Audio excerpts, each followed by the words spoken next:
సూర్య దేవునికి ఆదివారాల్లో నీటిని సమర్పించడం వల్ల సూర్యార్ఘ్యం అని పిలువబడే ఈ చర్య ఒకరి జన్మ జాతకంలో సూర్యుడిని ప్రభావితం చేస్తుందని నమ్ముతారు. అంతేకాకుండా ఇది ఒకరి కుటుంబానికి ఆశీర్వాదం, శ్రేయస్సు మరియు రక్షణను తెస్తుందని భావిస్తారు.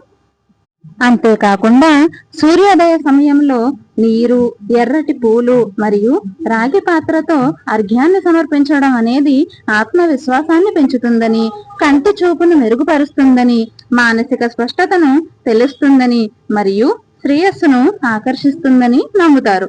ప్రార్థనలు చేసేటప్పుడు ఓం హ్రాం హ్రీం హ్రౌం స సూర్యాయ నమః వంటి మంత్రాలను జపించడం ఆధ్యాత్మిక సంబంధాన్ని పెంచుతుంది.